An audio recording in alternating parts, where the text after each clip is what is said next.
Maganda rin mga bossing sa naghahanap dyan ng pan-recommend na mga bossing 7-seater. Ito, highly recommended mga boss. Sa naghahanap dyan ng modelong Toyota Innova, ito na yung pagkakataon nyo. Available tayo, 2022 year model mga bossing. So makina neto 2.8 liters na turbo diesel mga bossing. Siyempre, mileage lang neto is only 12,000 km. So galing ata to ng Toyota Financing or FS Bank mga boss, So coding neto is Tuesday ending 4 mga boss. Bala ito mga bossing, binilhan to ng mga bagong gulong kasi dumating to dito mga boss is naka steel rim. Yan, pero i-variant to mga boss. Naka steel rim din. Kumbaga kinahoy mga bossing. Kaya yan, binilhan ng bagong mags and binilhan din ng bagong gulong mga boss. So i-variant po ito. Yan mga bossing. And ito mga bossing is good for 7-seater syempre. Automatic transmission. So sa mga interesado dito, pakita natin ito ng bahagya mga bossing. Ang price pala nito mga bossing is 1,140 pero sa atin 1,090,000 lang to mga boss, 1,090,000. Negotiable ng konti if ever na tayo subscribers or followers mga bossing. So tawag lang kayo, pwede to sa financing, pwede rin to sa cash transaction mga boss. So sa mga interesado, eto na mga bossing. So ito na yung new look ng ating Toyota Innova. So mapansin mo is hindi na diretsuhan yung ating chrome line mga boss, Kumbaga may pa line na siya pababa mga bossing. Then separated na rin yung kanyang fog light tsaka kanyang turn signal. Kulay silver yung ating unit mga boss, Nakatutong yung ating mags mga bossing. So ito I think R17 ba to? R17, dito tayo sa likuran para mas malinaw. R16 pala mga bossing na naka 5 stud. So ito nga lang mga bossing, so magkaparas yung gulong sa likuran and magkaparas naman yung gulong sa harapan. So magkaiba lang ng branding mga boss, So admitted naman tayo, so yun nga, inorderan to ng mags and inorderan to ng bagong gulong mga boss. Kaya bago lahat ng mga gulong yan. Then ito mga bossing, may signal light sa kanyang side mirror. May garnish sa kanyang door handle mga boss. Ito naman yung kanyang interior. So basically, power adjust yung side mirror natin. Then ito yung kanyang upuan mga boss. Automatic transmission. Original mileage to mga bossing 12,423. Naka 2 din audio system yan mga boss. Ito yung kanyang dashboard. Yan mga boss. Okay. So marami tayong na-upload na Innova. So iba-iba lang yung pricing. So ito mga boss is check natin yung tint. So naka-lumin na tint lang ito mga boss. All stock lang siya. Then ito yung ating second row. Yan mga boss. Okay. Okay mga boss. Ito. Dual AC siyempre. Lamig ng aircon. Yan. Then ito yung likuran. May konting gas-gas dito mga boss. Ito. Then ito papalitan to mga bossing, Yan kasi merong dito, na-stackan siya. Okay, pero hindi siya binaha mga bossing. Kabilang side lang siguro. Dito sa rubber, usually yan sakit ng Innova yan. Nagkakatubig yung mga taillight pag hindi maayos yung pagkakasara. Then same time, ito may konti din. Yan. Then ito yung ating trunk compartment. Yan. So dito mga boss is lagay ng ating mga spare tire. Tire wrench. Then ito is nagpa-fold siya pag ganun pa side. Then good for 7-seater siya mga bossing. Okay, ito yung ating Toyota Innova automatic transmission. Kulay silver. Yan. So pwede tayo mag-offer ng price dito. And pwede nating update sa dealer mga boss. Kasi marami tayong Innova So ito may gas-gas pa ng konti. Ito rin. Yung kabilang side. Pero basically mura to. As 2022 model mga boss. May nagbebenta pa nito ng 1.2 mga bossing or 1,150. Mga kalimitan 1,150 mga boss. Pero sa atin 1,090,000. Yan. Check natin yung ating engine bay. Yan. So sa headlight, so walang basig yung ating mga headlight. Klarado, malinis yung mga lens. Ayan. Then, engine bay lang tayo mga boss. Ipin natin yung engine bay natin. So, 2.8 liters to na turbo diesel mga boss. Best of the best pagdating sa 7-seater. Ito mga boss. Mega Force yung kanyang battery. So, nagpalit na. Then, ito yung kanyang hood. Insulator, maayos. Timing naman naman, maayos din mga boss. Walang issue ng bangga mga boss. Clear na clear po yan. Ganda timing ng ating makina. No? So sa ating mga buyers na interesado, ito, pwede nyo makuha sa halagang 1,090,000 and pwede pa tayong tumawad dyan mga boss. Then ito, naka-rim visor. Yan, sharp antenna. Yan mga boss yun, no? So sa ating mga buyers na interesado para sa ating Toyota Innova, ito yung ating final viewing sa kabilang side. Then dito mga boss, yan, diesel engine to mga boss. Ano po? Okay. So presentable in out yung ating unit mga boss. Maganda rin mga bossing sa naghahanap dyan ng pan-recommend na mga bossing 7-seater. Ito highly recommended mga boss, 2014 Toyota Innova G variant 7-seater, 2.5 liters na turbo diesel mga bossing. Kulay white to. May issue pa rin, may issue mga bossing, pero ito kasi napakakisig naman mga boss. And mababang presyo binigay sa atin dito mga bossing. Ano po?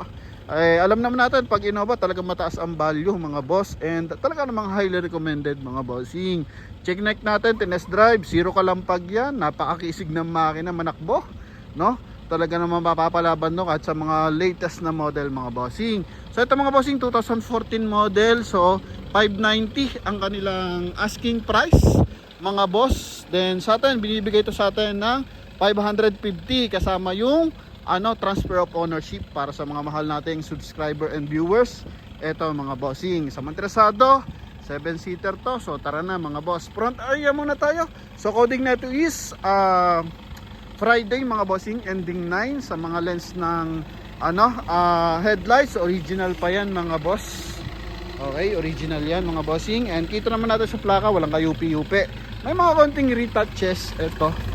Yan mga bossing. Pero almost urig pa yung kanyang pintura mga bossing. Talaga maalaga lang yung dating may-ari. Mga fog light niya, so original pa yan. Ito lang, may mga tigko-konting maliliit mga boss na gasgas. Then sa mags neto, R15 na ata to mga boss. Yan o, R15 yan. Then naka 5 stud. Okay, then meron siyang running board mga boss. Sa gulong natin 80% red light. So kahit di ka muna magpalit, maayos pa yung ating gulong. May signal light sa kanyang side mirror, naka chrome yung kanyang door handle, may kasama rin visor mga boss. Then ito, meron siyang tag dito, seal guard na maliit. Yan, sa kanyang panel. Then ito yung interior, so may wood accent pagdating sa kanyang door panel mga bossing. Then naka chrome din yung kanyang door opener. 88,200 yung kanyang mileage. Ito leather pa yung kanyang steering wheel and original pa rin to. Upuan niya, so ito mga bossing, presentable. Halatado mong hindi masyadong gamit ang unit mga boss.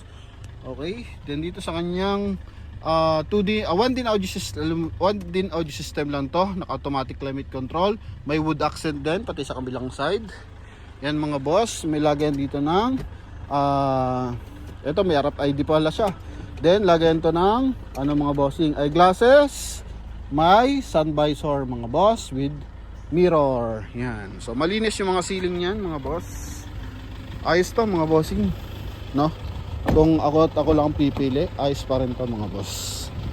Okay, walang masyadong specs na malala kang magastusan, unlike ng mga bago ngayon mga boss. Tsaka yung pricing maganda. Okay, sa parts wala kang paproblemahin. Toyota Innova daw, kahit sa Mercury drag daw, sabi ng iba, magkikita ka mga boss. Okay, yan, so ito lang, may mga konting lang yan mga boss, no? Konting-konti lang naman yan mga bossing. Then, ito, dent ng bahagya. Ito. Okay, transparent tayo dito mga boss. Ito, likuran niya. Tail light, malilinaw. Ito, napatakan ata ito ng pintura mga boss. Likuran, may reverse parking sensor. Then, ito yung kanyang pan 7-seater. Maluwag ang compartment mga boss. And aircon, malamig yan mga bossing. Yan, so presentable, beige yung interior natin. Walang issue ng bangga to mga boss. And lalong hindi binaha mga bossing. Okay, so ito yung kabilang side ng ating unit. Gulong sa likuran. So yan, 80% red light. Okay, then ito yung kabilang side mga bossing. May armrest pa to pakita natin. Yan. Okay, then access sa likuran. Ito mga boss. O doon sa kabila, no? I think nagtatumble to mga bossing. Or yung sa kabila, try nga natin. Yan. Puldura yan mga boss, yung upuan. Dahil pag pasok sa likuran, nagtatumble to, di ba? Alam ko parehas dapat di ba? O nag-slide lang. Ayun. Saan yun? Ito pala mga boss. So magkabilaan pala yan, no? Okay, so ganyan. Pagpapasok sa loob, easy, nagtatumble. So bukod pala dito sa nagpi-flip, ito, pwede pala dito mga boss. Yan Okay, so ibaba mo muna to, then pindutin mo dito. So magkabilang side, pwedeng dumaan mga bossing, Yan, so ito the best. Ganda. Kapit na kapit pati yung kanyang mga mga bossing, mga lock Grabe, ganda pa nito. Maayos to, 550. Try ko na lang to itawad mga boss. Ito. Basta interesado kayo, tutulungan ko kayo maka-discount pa ng kabahagya. Okay? Yan. So yun lang kasi hindi ko napansin upon checking. Pero ngayon, upon vlog nakita natin. So request na lang natin. Yan, magkabilang pinto. Panel lang naman yan. So 2.5 lang paggawa nyo kung sakasakali. Yan. Then, yun lang mga boss. Basta interesado dito, ihingayin natin net price bago kayo pumunta, no? Para kung hindi nyo kaya, wag natin ipilit. Pero kung kaya nyo, pasok, takbuhin nyo na agad to mga bossing. Yan. Dahil papin ako ng hood. Yan. And syempre, pwede nyo isama yung driver. Hindi man masyadong kalakasan kumain. Kita naman natin. Guwapo pa. Naka-chrome yung kanyang mga bossing front area. Ganda ng timing ng makina. Naka-turbo to mga bossing, D4D. And bago ang baterya na ito mga boss. Okay, yan. Walang usok yan mga bossing, And syempre, walang kabangga-bangga yan mga boss. Ganda. Timing na ito. Ganda na insulator mga boss. Doon, patanggal nga ako konti. Diesel engine to. Yan. Yan, ito mga bossing, may liner na ito. So 14 model to, late lang to na registration, possible. Kasi yung mukha nito is merong 14, merong 13 model mga boss. Yan. Kaya ito is 14 model po ito. Paganahan natin yung kanyang hazard. Yan. Yung kanyang power window, silipin natin kung nagana pa. Smooth pa ba? Smooth pa. Kanyang mga power window. Harap at saka likuran. Then side mirror. Check natin yung side mirror mga boss. Okay pa, smooth. Kabilang side, so ganoon rin, smooth din.